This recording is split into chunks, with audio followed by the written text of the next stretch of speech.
Gloire à Dieu, que le nom du Seigneur soit béni. Reprenez vos places, s'il vous plaît. Est-ce que quelqu'un peut lever sa main droite avec moi? Dit Seigneur, merci pour le mouvement, l'être et la vie. Quelqu'un dit j'apprécie à sa juste valeur la vie que j'ai reçue de toi. Qui crie Alléluia et que je l'entende. Voilà, Dieu nous a fait beaucoup de bien tout au long de cette semaine. Et nous sommes contents de l'impactation que nous avons reçue. Aucun diable en enfer ne pourra empêcher que cela se manifeste. Je sais qu'il y a déjà plusieurs témoignages au milieu de nous, mais les témoignages vont aller croissant au nom puissant de Jésus-Christ. Mais votre amen est où? Pourquoi vous ne me donnez pas un amen? Gloire à Dieu. Voilà, grand merci au révérend Wafo pour la confiance, l'invitation et l'opportunité surtout de servir ton peuple et beaucoup plus le royaume de Dieu. Je ne prends pas ça à la légère, je le considère à sa juste valeur. Et je crois au-delà de la responsabilité, c'est un grand privilège que de servir et surtout servir les dieux des cieux. Je voulais une mention spéciale ce matin à Madame Wafo, à Madame Daniel, pour faisons-le bien.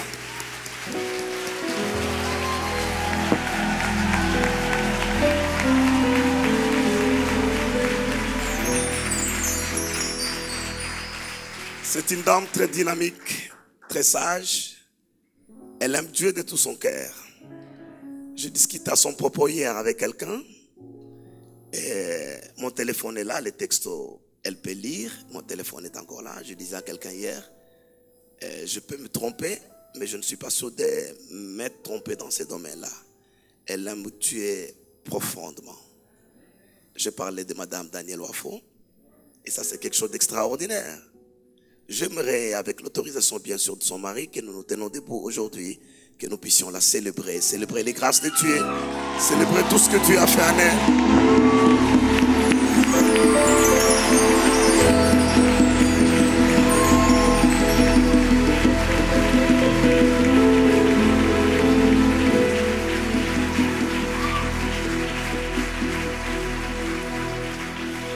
Merci. J'aimerais également honorer tout un chacun de vous. Vous êtes un peuple merveilleux.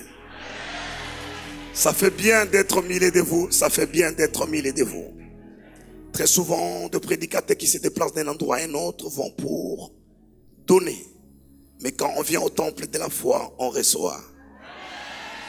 Rien qu'en vous regardant, on reçoit l'enthousiasme, la force, l'audace. On reçoit la foi. Et vous êtes véritablement les temples de la foi. Merci au pasteur Wafo pour ce grand travail. Que le nom du Seigneur soit béni. Je vous propose Ézéchiel chapitre 28. Et je vais me servir de ce texte pour vous donner quelques conseils. Ça sera pour moi une manière de dire au revoir et aussi rendre grâce à Dieu pour Gabor 2022. Ézéchiel 28, à partir du verset 12, il est écrit ce qui suit. Fils de l'homme, prononce une complète sur le roi de Tyr. Tu lui diras, ainsi parle le Seigneur l'Éternel. Tu mettais les sceaux à la perfection. Tu étais plein de sagesse, parfait en beauté. Tu étais en Éden, le jardin de Dieu. Tu étais couvert de toute espèce de pierres précieuses, de sardouane, de topaz, de diamants, de chrysolites, d'onyx, de jaspe, saphir, d'escarboucle, clés d'émeraude et d'or. Tes tambourins et tes flûtes étaient à ton service, préparés pour le jour où tu fus créé. Tu étais un chérubin protecteur aux ailes déployées. Je t'avais placé, tu étais sur la sainte montagne de Dieu. Tu marchais au milieu de pierres étincelantes. Tu as été intègre dans tes voies depuis le jour où tu fus créé jusqu'à celui où l'iniquité a été trouvée chez toi. Par la grandeur de ton commerce, tu as rempli de violence. Et tu as péché. Je te précipite dans la montagne de Dieu. Je te fais disparaître, chérubin protecteur, du milieu de pierres étincelantes. Ton cœur s'est élevé à cause de ta beauté. Tu as corrompu ta sagesse par ton éclat. Je te jette par terre. Je te livre en spectacle au roi. Par la multitude de tes iniquités, par l'injustice de ton commerce, tu as profané tes sanctuaires. Je fais sortir du milieu de toi un fait qui te dévore. Je t'ai réduit en cendres sur la terre aux yeux de ceux qui te regardent. Il y a un autre texte qui lui est semblable, c'est dans Ésaïe, nous n'allons pas lire, parce que ces deux textes parlent d'un même personnage. Celui d'Ésaïe dit, tu t'es pas satisfait d'être semblable aux étoiles de Dieu. Tu as dit à ton cœur, je lèverai mon trône, je le placerai au-dessus des nuées. Et il est allé plus loin en disant, je serai semblable au Très-Haut. Je prends un deuxième texte, il est dans Deutéronome, chapitre 8. Deutéronome, chapitre 8. À partir du verset 12, il est écrit ce qui suit. Lorsque tu mangeras et te rassasieras, lorsque tu bâtiras et habiteras de belles maisons, lorsque tu verras multiplier ton gros et ton menu bétail et s'augmenter ton argent et ton or et s'accroître tout ce qui est à toi, prends garde que ton cœur ne s'enfle et que tu n'oublies l'Éternel, ton Dieu qui t'a fait sortir du pays d'Égypte, de la maison de servitude, qui t'a fait marcher dans ces grands et affreux déserts où il y a des serpents brûlants et des scorpions dans des lieux arides et sans eau, et qui a fait jaillir pour toi de l'eau du rocher le plus dur. Le verset 16 dit, qui t'a fait manger dans le désert la manne inconnue à tes pères, afin de t'humilier et de t'éprouver pour te faire ensuite du bien. Le verset 17 dit, garde-toi de dire à ton cœur, ma force et la puissance de ma main m'ont acquis ces richesses. Souviens-toi de l'Éternel ton Dieu, car c'est lui qui te donnera de la force pour les acquérir, afin de confirmer comme il le fait aujourd'hui, son alliance qu'il a jurée à tes pères. De père, il est effectivement question d'Abraham, d'Isaac et de Jacob. Le livre de Deutéronome est un livre de rappel. Après tout ce qui se fait, après tout ce qui a été appris par expérience et par enseignement, après l'impactation que le peuple a reçue de ses grands leaders, Moïse, le prophète osait dire de lui, par un prophète, Dieu délivra son peuple de l'Égypte, et par un prophète, Dieu le préserva. Après toutes ces choses, Moïse trouve qu'il est important de pouvoir rappeler à Israël certaines choses. C'est donc des conseils qu'il donne à ses peuples. Et le livre s'appelle Deutéronome, c'est le livre des rappels. L'apôtre Pierre dit, je ne me lasse pas de vous rappeler, de vous dire la même chose, car cela est salutaire pour vous. Et dans ce livre de Deutéronome, au chapitre 8, dans le texte que nous avons lu, Moïse, sous inspiration de Dieu, est en train de projeter le peuple dans son futur. Alors qu'ils sont encore dans ce désert affreux, qu'ils ne mangent pas à leur goût, parce que la manne leur est imposée comme le repas de tous les jours. Alors qu'ils dorment encore dans des tentes, exposés au danger, et bien sûr sous la protection du Dieu très haut. Alors qu'ils ne sont pas encore au large, Moïse leur dit, lorsque tu mangeras et te rassasieras, lorsque tu bâtiras et habiteras de belles maisons. Remarquez que ce n'est pas au conditionnel. Il ne dit pas si. Il dit lorsque le temps arrivera, parce que des choses sont établies de telle sorte qu'elles ne pourront jamais être remises en cause. Il dit lorsque tu verras s'augmenter ton or et ton argent, c'est multiplier ton gros et ton menu bétail, s'accroître tout ce qui est à toi. Il veut que le peuple, sous le plan moral, sous le plan de la pensée, puisse se déménager, quitter le désert et entrer en plein dans des choses que Dieu a déjà établies sous le plan spirituel. C'est important parce que la Bible dit un homme et telles sont les pensées dans son âme. Après tout ce que nous avons expérimenté, après l'impactation, après l'enseignement, nous n'avons plus le droit de réfléchir en termes du passé et même du présent. Nous devons nous transporter nous-mêmes dans de nouvelles dimensions où Dieu nous a établis.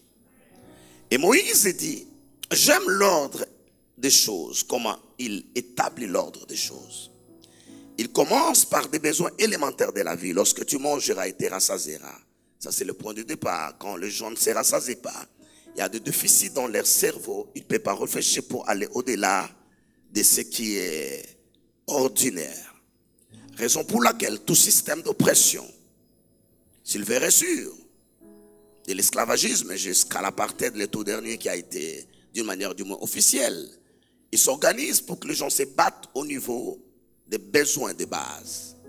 Que toute leur concentration, tous leurs efforts, toutes leurs énergies, toutes leurs intelligences soient mis pour se battre pour le quotidien. Et ils n'ont donc pas la possibilité de penser au-delà. Et ils vous aident à se maintenir eux-mêmes dans la servitude. Et le travail de l'oppresseur devient beaucoup plus facile. Lorsque tu mangeras et te rassasieras, vient ensuite lorsque tu bâtiras et habiteras de belles maisons. Ça, c'est la pensée de Dieu. Que vous puissiez bâtir et habiter de belles maisons. Et lorsque Dieu parle d'une belle maison, il a une vie d'ensemble. Et le bel, même si on la déplace d'Abidjan, on l'amène dans les collines de Las Vegas ou de Los Angeles, elle reste toujours une belle maison. Elle n'est pas par rapport à l'environnement. Lorsque tu bâtiras et habiteras de belles maisons. Je lève ma main droite, je prie les dieux des cieux qui vous accordent la grâce de bâtir et d'habiter de belles maisons. Et que chaque soir, lorsque tu rentres chez toi, toi-même tu t'écris, waouh, que c'est beau. Et que Dieu te donne la possibilité, et à toi et à tes enfants, de vivre dans le confort et dans l'aisance. C'est le reflet de ce qu'est le royaume de Dieu. Que Dieu te donne de bâtir et d'habiter de belles maisons. Ton amen n'arrive pas ici. Il dit ensuite, lorsque tu verras s'augmenter ton argent et ton or. Et comment l'argent et l'or s'augmentent? C'est au moyen de l'épargne. L'épargne est le moyen qui nous permet de voir l'augmentation de nos avoirs. Nous avons parlé de l'impactation de sagesse et de prospérité. Un homme sage sait que dans tout ce qu'il gagne, il y a quelque chose qui doit être mis dans les épargnes. Et même ce principe de la dîme, la portion de l'alliance, c'est une manière où Dieu nous enseigne que nous ne devons pas vivre de tous nos revenus. Et qu'il nous faudra toujours, quel que soit, parce que dans tout ce que vous recevez, il y a toujours une dîme. Dans tout ce que vous recevez, il y a toujours moyen d'épargner. La culture de la pauvreté consiste à consommer tout ce qui tombe dans vos mains. Parce qu'en réalité, les pauvres consomment même ce qu'ils n'ont pas encore. Vrai ou faux? Les pauvres font des transactions autour de leur futur. Ça s'appelle le prêt. Lorsque vous empruntez pour investir, c'est autre chose. Mais lorsque vous empruntez pour vous habiller et pour manger, vous vendez votre futur. Parce qu'en fait, tu donnes ce que tu n'as pas encore gagné. C'est 6 mois, c'est 3 mois. On ne peut pas avoir de dettes pour s'habiller. Ça, c'est une malédiction. Et cette malédiction est brisée au nom de Jésus-Christ. Il passe, ce sont des conseils que je donne. Aujourd'hui, je ne prêche pas et je n'enseigne pas. Il passe à une autre dimension. Lorsque tu verras se multiplier ton gros et ton menu bétail. Il y a une différence entre augmentation et multiplication. 3 plus 3, ça fait l'augmentation. Égale combien? 3 multiplié par 3, ça fait la multiplication. Ça fait combien? Pourquoi le résultat change? Parce que l'opération change. Alors que le chiffre reste le même, c'est 3 et 3.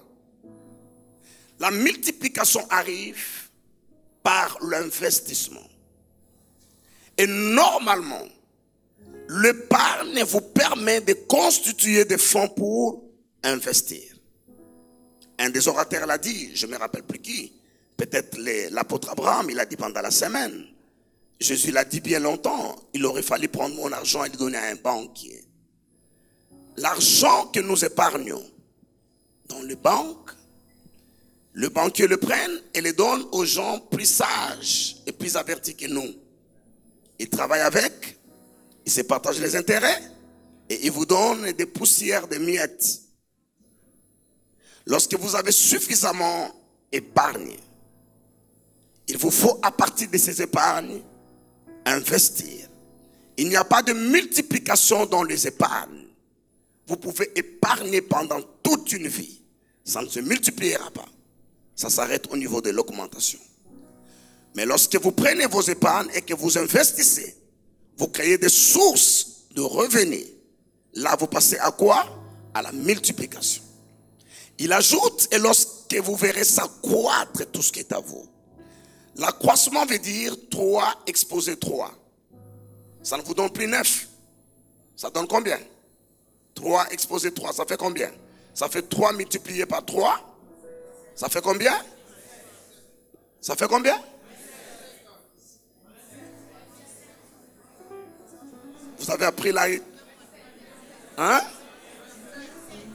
Vous voyez, nous partons de 6 à 9. Et maintenant nous partons à quoi? À 27. Et l'accroissement, c'est lorsque vous diversifiez les sources d'investissement. Je ne sais pas quel exemple prendre.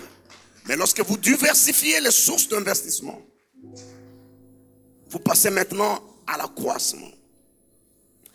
Et le texte dit, lorsque tu verras toutes ces choses arriver, prends garde à ton cœur. Il dit, ne dis pas à ton cœur, c'est ma force et c'est la puissance de ma main. Pour quelqu'un d'autre, ça peut être sa beauté, son cerveau. Pour quelqu'un d'autre, ça peut être ses relations. Pour quelqu'un d'autre, ça peut être, il y a plusieurs autres arguments. Mais ne dis pas à ton cœur.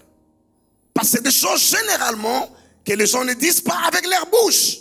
Mais ils les disent au fond de leur cœur. Dieu ne parle pas de la bouche.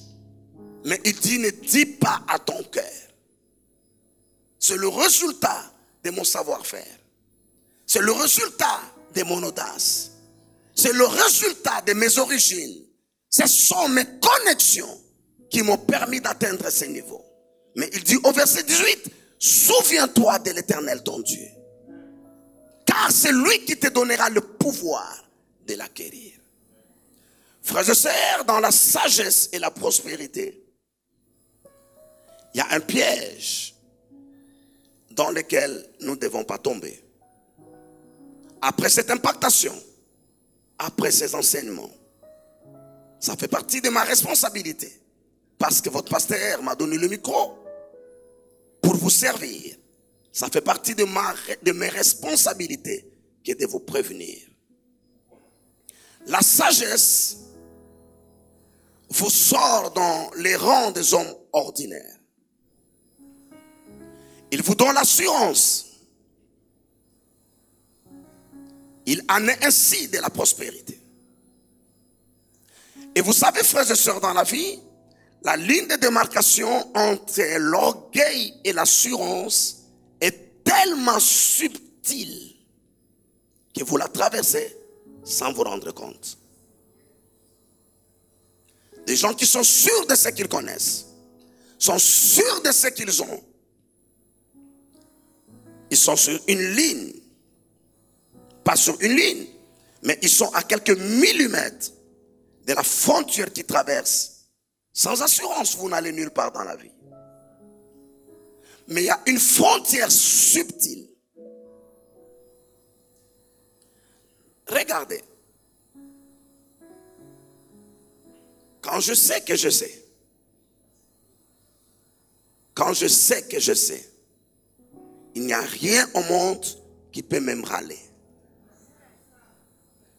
Ça me donne de l'assurance, c'est que je peux me tenir là et être sûr de là où je vais.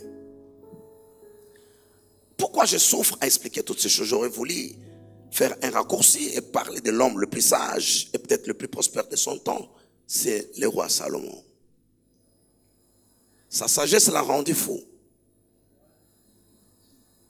Et sa prospérité l'a rendu fou.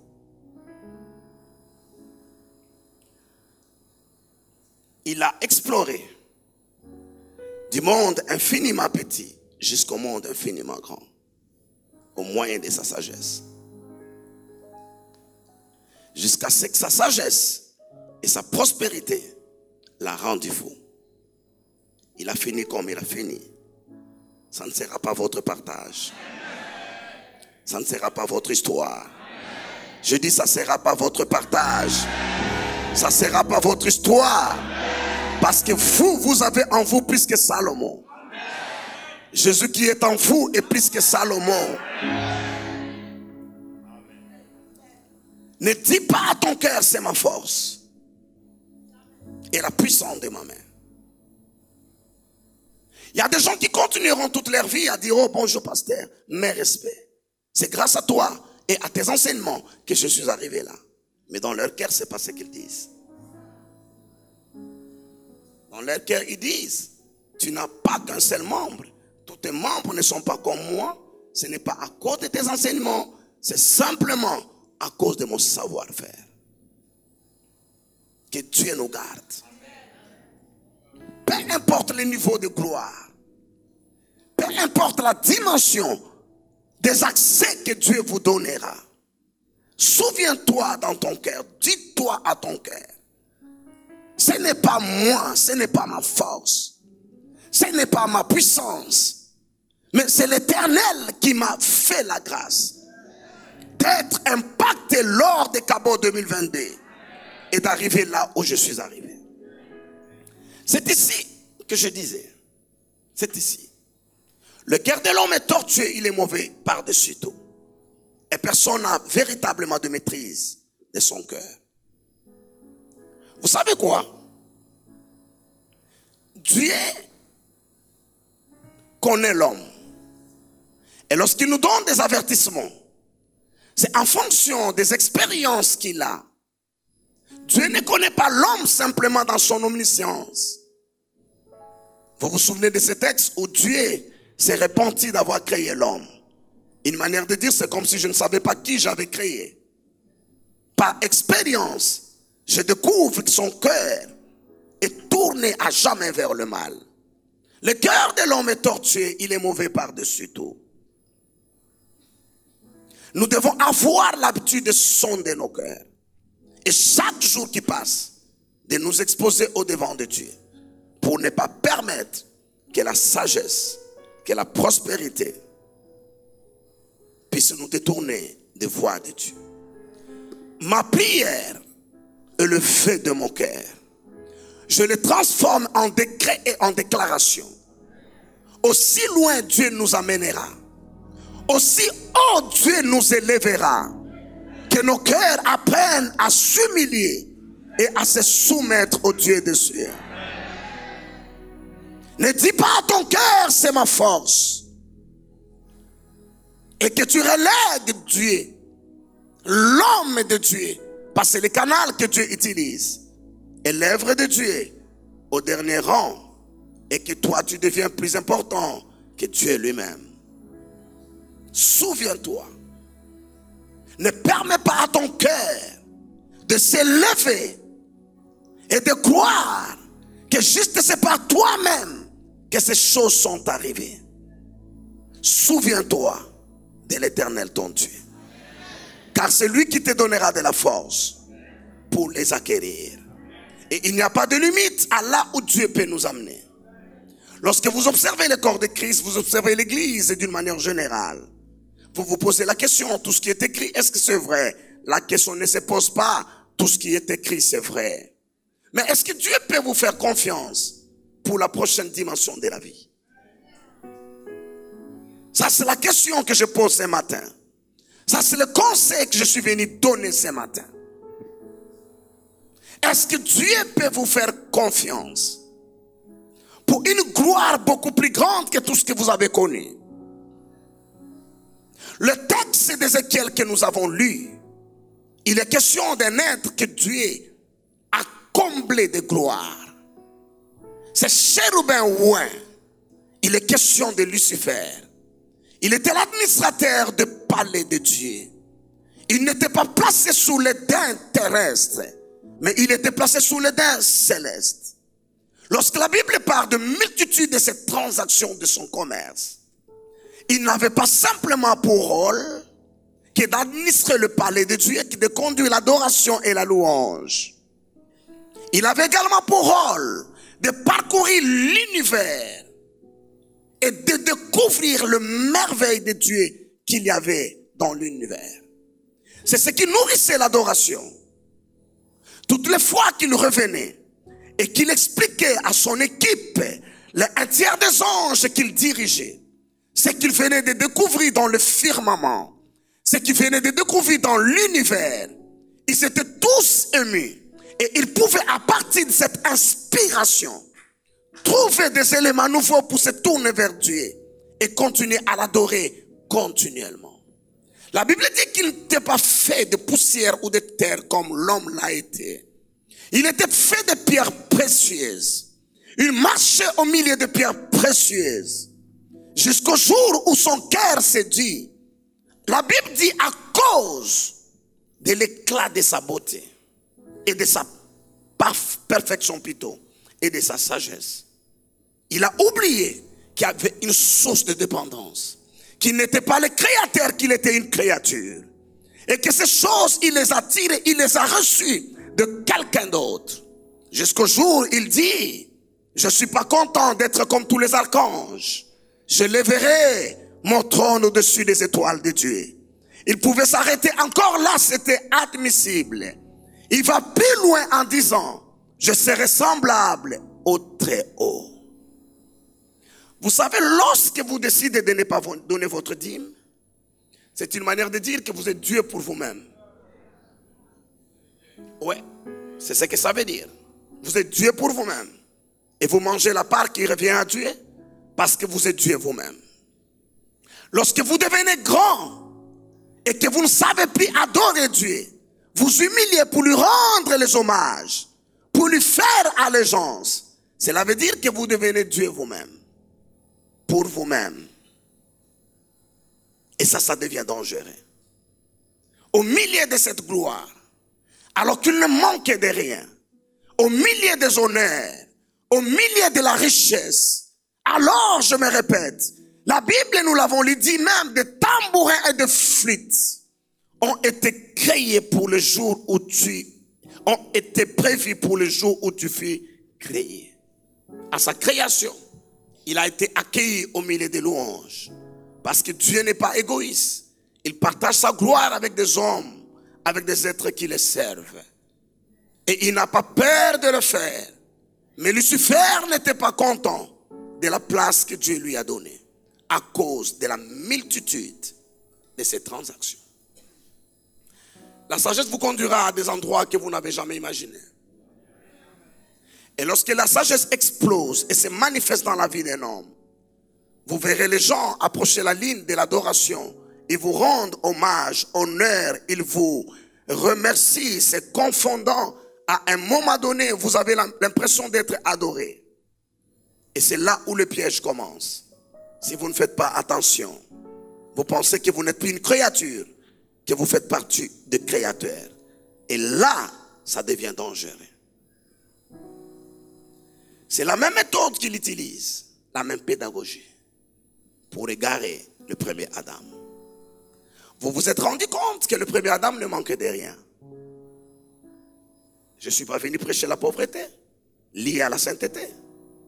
Moi, je préfère être riche et me battre avec tous ceux dont je parle et me maintenir dans la présence de Dieu que d'être pauvre. Ça devient beaucoup plus dangereux parce que, un, ça ne reflète pas la volonté de Dieu, et de deux, vous ne saurez pas réellement ce que vous êtes. Parce que vous avez été créé pour la gloire. Vous avez été créé pour révéler l'image et la ressemblance de Dieu. Si vous ne le révélez pas, vous êtes loin d'être ce à quoi vous avez été destiné. Et tout le reste qui s'ensuit n'est que mensonge du diable. Le premier Adam ne manquait de rien. Au milieu de l'abondance. Regardez ce que le diable lui dit. Il veut lui faire répéter ce qui lui a conduit lui dans la chute. Le jour où vous en mangerez, vous deviendrez comme Dieu. Le jour où vous en mangerez. Qui se souvient qu'il y avait un arbre de la vie dans le jardin, au milieu du jardin. Il y avait des arbres spéciaux. L'arbre de la connaissance du bien et du mal, mais il y avait également l'arbre de vie. Et qui se souvient avec moi que le fruit de l'arbre de vie n'était pas interdit. Et qui se souvient avec moi que l'homme ne l'avait pas mangé. Il ne l'avait pas mangé. Il a mangé le fruit de l'arbre de la connaissance du bien et du mal, le fruit de l'arbre interdit. La vie, c'est ce que nous avons en Dieu. Je dis la vie, c'est ce que nous avons en Dieu. Il dit, le jour où vous en mangerez, vous serez comme de Dieu, connaissant le bien et le mal. Mais j'étais créé à l'image de Dieu. J'étais créé à la ressemblance de Dieu. Les diables leur font des illusions. Vous deviendrez comme Dieu. Mais ils étaient comme Dieu. Ils étaient faits à l'image et à la ressemblance de Dieu. Simplement, il voulait leur dire, ça ne suffit pas d'être vous-même.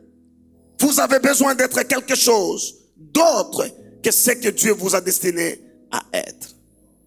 Et c'est dans ce piège-là qu'ils sont tombés.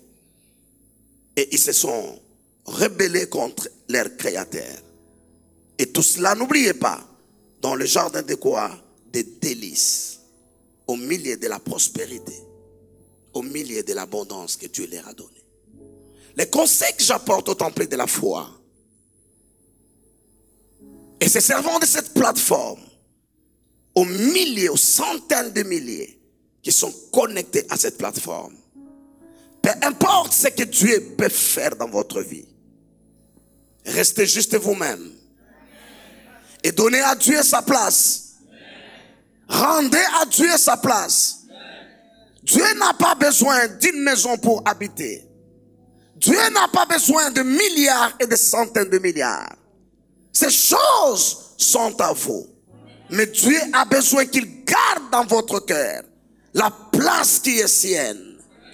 Et qu'après toute la gloire, après toute la renommée, la réputation, après tous les compliments, toutes les félicitations qu'on aura reçues, que nous soyons à mesure de retourner au pied de Dieu, comme font les vieillards, et dire, les gens ont dit que je suis sage, mais cette couronne de sagesse, je les jette à tes pieds. Les gens m'ont félicité, mais je sais que c'est toi la source de toutes choses, je te les retourne. Et plus la gloire monte dans les lieux élevés, la paix descend parmi les hommes que tu agrées. Mon conseil ce matin, je suis conscient du niveau de poids qu'apportent les cabotes. J'ai parlé des cabotes 2022. Comment le dire? Shamaranda kabrata malara shandarabako. Et rando shakalaramanda bra. Plusieurs ne se rendent pas compte de ce qui s'est passé. Plusieurs ne réalisent pas le transfert qu'ils ont reçu tout au long de ces cabotes. Je suis venu vous avertir des choses qui vous arriveront dans la suite des temps. Dépasseront votre entendement. Comme autrefois, des hommes sont venus se prosterner devant Paul et lui dire, ce sont des dieux sous formes humaines qui ont apparu au milieu de nous. Nous avons vu des gens avec l'intelligence financière, avec la capacité de faire l'argent, mais ceux-là ne sont pas des hommes, ce sont des dieux sous formes humaines. Et ils ont voulu se prosterner, leur offrir des sacrifices, leur adorer. Et vous connaissez la réponse de Pierre. Nous aussi, nous sommes des hommes de la même nature que vous. Nous sommes venus vous annoncer le Dieu qui a créé les cieux et la terre. Nous sommes venus vous annoncer qui? Le Dieu. Cela veut dire dans tout ce que Dieu fera dans nos vies, que la gloire lui revienne. Que notre richesse, notre sagesse puisse révéler le Dieu des cieux. Puisse puisse rendre hommage au Dieu des cieux. Vous êtes entrés dans une phase dangereuse. Des choses qui vous arriveront. Vous vous poserez la question. Comme l'ont dit autrefois les enfants d'Israël. Quand l'Éternel ramena nos captifs, nous étions comme ceux qui font un rêve. Et même pour qui Dieu a fait ces choses, ils pensaient que ça se passait en rêve. Jusqu'à ce qu'ils ont entendu leurs voisins dire, l'Éternel a fait pour eux des grandes choses. C'est alors qu'ils se sont rendus compte que ce n'était pas un rêve, c'était dans la réalité. La Bible prophétise et dit, quand ce jour, et je crois que ce jour c'est maintenant. Mais qu'est-ce que la Bible dit à propos de ce jour? Il dit, le plus petit d'entre eux sera plus fort que David. Regardez David dans tous ses exploits, dans tout ce qu'il a réalisé. Mais la Bible dit, le plus petit d'entre nous sera plus fort que David. Et lorsque ces choses arriveront, les gens viendront vous adorer. Les gens viendront. Oh, Ramando Shakaramanda Brashande Abrando Kula Rabando Shekabrata Malarakenda Lurande Sabrando Moshinda Kila Rabando Shirabando Boshaka Kalarabatos Kamanda Brasha. Quelque chose a été déposé en toi. Tu parleras, des gens seront émus. Et les gens se diront, ça c'est pas la voix d'un homme, c'est la voix de Dieu. Et si toi dans ton cœur tu t'organises pas pour rendre la gloire à Dieu, tu te souviens de ce qui est arrivé à Hérode, le jour où les hommes se sont écriés. Hérode a tenu un discours, il a parlé à son peuple, les gens se sont écriés. Ça c'est pas la voix d'un homme, ça c'est la voix de Dieu. Et parce qu'il a accepté de prendre la place de Dieu, vous ne pouvez pas empêcher les gens de vous honorer. Vous ne pouvez pas empêcher les gens de vous rendre hommage. Vous ne pouvez pas empêcher les gens de vous ascenser. À cause de ce que Dieu fera dans votre vie, certains seront prêts à vous adorer. Mais c'est à vous. Vous devez avoir la ferme décision de dire en vous-même et de dire à votre cœur, je ne permettrai à rien de prendre la place de Dieu. Dieu veut que vous puissiez devenir des points de transition où la gloire passe pour lui arriver.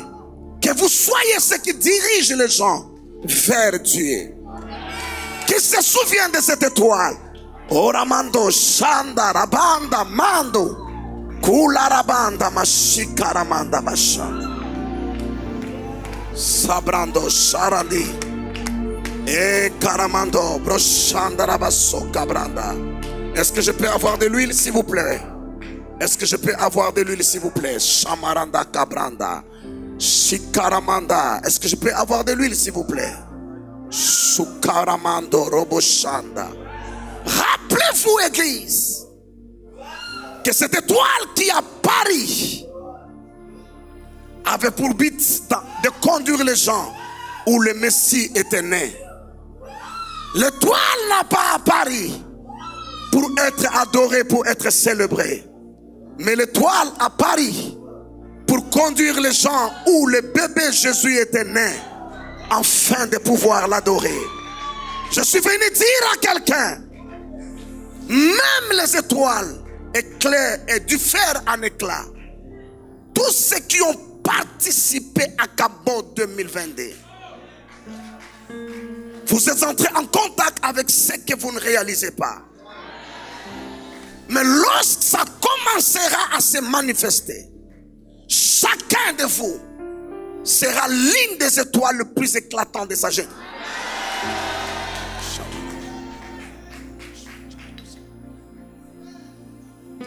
Rabakarabato brabashanda ilaramando broshande abrakat labaso iramando robo sharandes cabranda alarabakanda mashura bandes quebrene.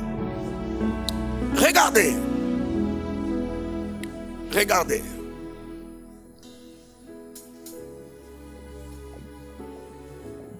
Comment je veux le mettre? Comment je vais le dire? Pour que ça sente bien et que ça passe dans les oreilles humaines. Toutes les choses que nous cherchons, que nous recherchons, que certains recherchent. Toutes les choses derrière lesquelles les hommes soupirent. Les honneurs, la célébrité, la gloire, la richesse. Le pasteur Wafa dit l'autre jour, c'était dans sa déclaration, dans sa prière. Il a dit la création soupire et attend la manifestation du Fils de Dieu. La création tout entière. Parce qu'elle a été soumise à la vanité.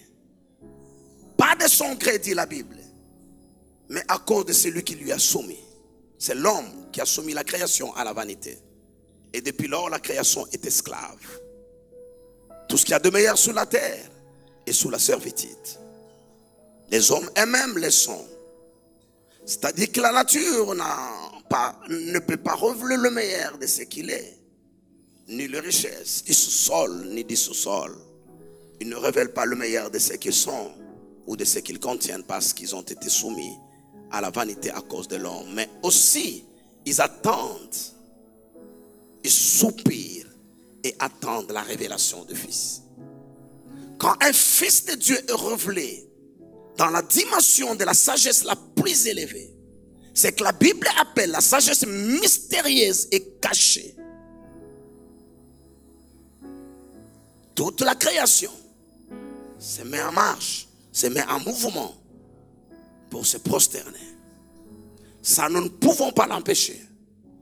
Mais il faut que celui qui est révélé comme étoile se souvienne qu'il est là pour conduire les gens vers le Seigneur de gloire afin de l'adorer.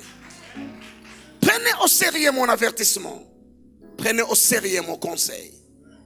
Parce que des choses qui ont été établies, des choses qui arrivent dans cette maison, des choses qui arriveront dans cette maison, les gens ne pourront pas l'expliquer. C'est au-delà de ce que vous imaginez. J'ai posé la question l'autre jour, ici. Je disais, quel est le discours que Lucifer a tenu pour convaincre les anges sous sa direction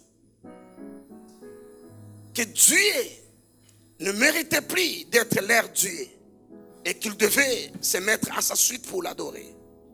Quel est le discours qu'il a tenu pour le convaincre? J'ai la réponse. Ce n'est pas le discours.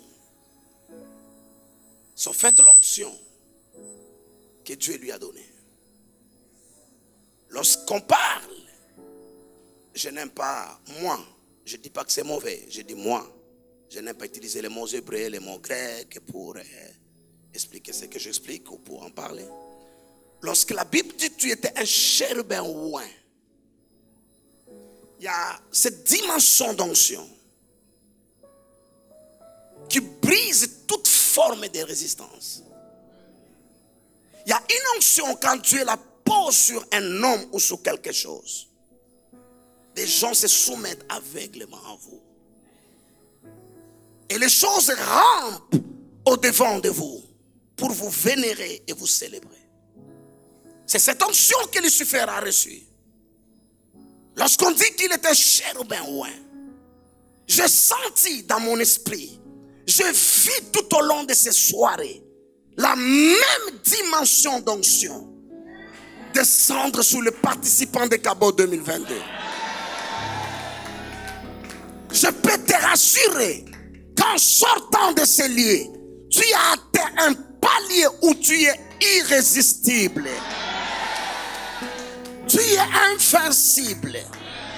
Tu feras de tes yeux des choses. Des choses que l'œil n'a point vues. Des choses que l'oreille n'a pas entendues.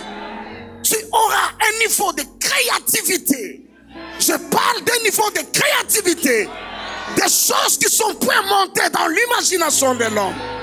tu recevras, tu capteras des concepts, des idées, de l'imagination, comme il n'est pas permis aux fils des hommes de les concevoir, ni de les capter. Et quand ces choses se manifesteront, ne dis pas à ton cœur, c'est mon intelligence. Ne dis pas à ton cœur, le don de commerce est une particularité de notre tribu. Ce n'est pas ici une affaire de tribu. Mais l'onction de sagesse mêlée à celle de la prospérité fait de toi une étoile ointe. Tu n'expliqueras pas ce qui t'arrivera. Et personne ne pourra expliquer ce qui t'arrivera. Mais ne dis pas à ton cœur, c'est ma force, c'est ma vie de prière, ce sont mes jeûnes, c'est ma consécration, c'est mon dévouement, c'est mon engagement, c'est ma sainteté. Mais souviens-toi de l'Éternel ton Dieu. Vous savez quoi, les amis, mon temps est terminé. Oui, je voulais vous dire une chose. Je disais l'autre jour que je n'aime pas partager mes expériences spirituelles, mais laissez-moi vous dire ceci. Un jour, j'ai eu une apparition. Ce n'était pas une vision, une apparition. Elle était faite de beaucoup de choses, mais je vous donne juste ce qui concerne, ce qui cadre avec ce que je dis. Et j'ai entendu une voix me dire, j'ai oint des hommes et ils m'ont dessus. J'ai donné des capacités aux femmes et aux hommes dans plusieurs générations. J'ai donné de l'argent aux hommes et aux femmes. Ils s'en sont servis pour accomplir leurs désirs. Ils n'ont pas fait avancer mes desseins. J'ai donné la gloire aux hommes et toute l'attention se tourne vers eux, afin qu'ils les amènent à moi. Mais ils n'ont pas agi de la sorte. Est-ce que je peux te faire confiance? Pourquoi tu dis Amen? Moi je raconte ce que la voix que j'ai entendue dans la vision. Est-ce que je peux te faire confiance? Est-ce que je peux te faire confiance? Quand Dieu te pose une question, ne sois pas pressé à répondre. Quand Dieu te pose une question, ne sois pas pressé à répondre. Si Dieu sait que tu es prêt, il ne te posera pas la question, il te donnera. S'il te pose la question. Je n'ai pas non plus répondu comme ce prophète qui a dit, Seigneur, tu le sais. Et au plus profond de mon cœur, je vis comme un écran et qui me montre ma propre vie et les dimensions profondes de mon cœur que je ne savais pas. Et en lisant, j'ai dit, oh Dieu, je ne suis pas prêt pour le moment. Donne-moi le temps de me préparer. Jésus a dit, glorifie-moi de la gloire que j'avais auprès de toi.